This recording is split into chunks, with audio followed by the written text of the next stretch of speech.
à tous et bienvenue dans ce nouvel épisode. Un épisode que je voulais faire dehors. Je vous jure que c'est vrai. Je suis allé dehors, j'ai commencé à causer. Et puis il y avait toujours un tracteur qui passait, des mioches avec leur vélo.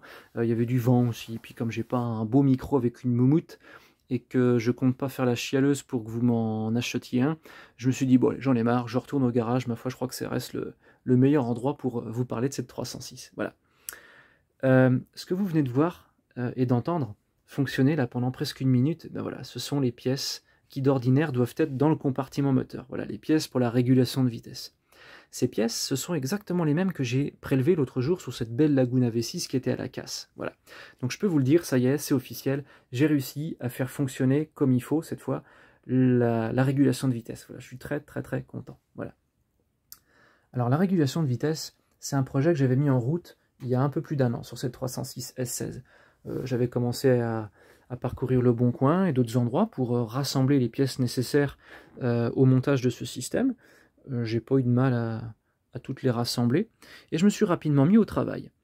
Et j'ai rapidement eu des résultats, mais qui n'étaient pas significatifs, qui n'allaient pas vers du bon. Et puis il faut savoir que l'électricité auto et moi, je vais pas dire que ça fait deux, mais franchement, ça ne m'intéresse pas. Voilà, l'électricité, bagnole, et lire des schémas électriques, dénuder des fils, faire de la soudure, machin, ça me saoule, vous n'imaginez pas.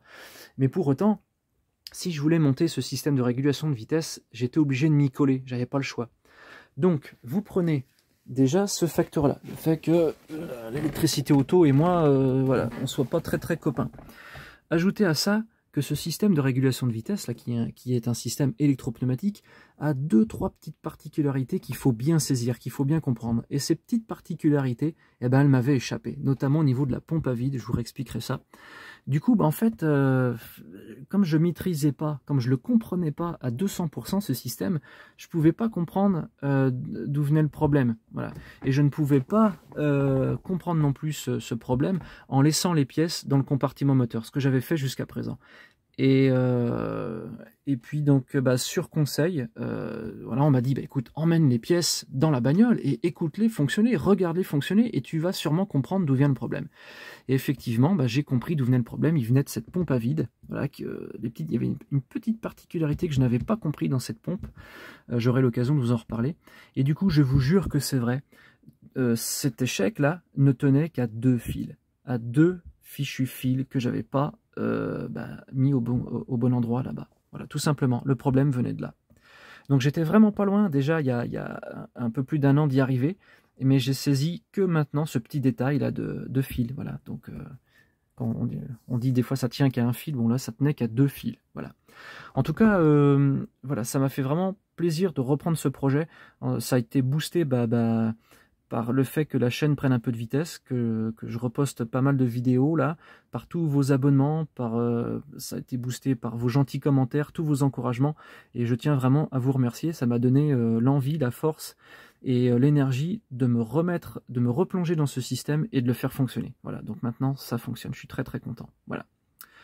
Je voulais refaire une vidéo sur tout le remontage de la planche de bord, la finalisation du faisceau, notamment au niveau des capteurs de sécurité.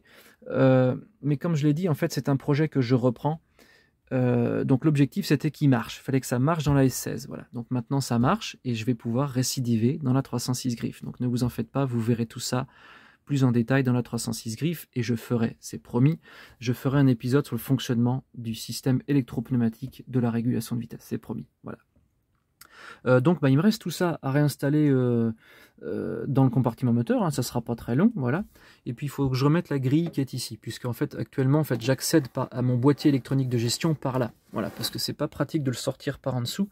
J'ai procédé à plusieurs essais, parce que j'ai plusieurs boîtiers, hein, j'en ai 2 là, j'en ai un autre qui est déjà branché dans la planche de bord. J'ai procédé à plusieurs essais parce qu'il existe plusieurs types de boîtiers. Et de ce que j'ai cru comprendre là, c'est qu'il y en a un qui se déclenche à 45 km/h et l'autre à 50. Voilà, c'est des petites subtilités. Voilà. Bon écoutez, c'est tout, hein, voilà, c'est tout ce que je pouvais vous dire. Donc ça marche, voilà, je suis vraiment très content. Et puis c'est tout, quoi, un épisode qui sera très court, hein.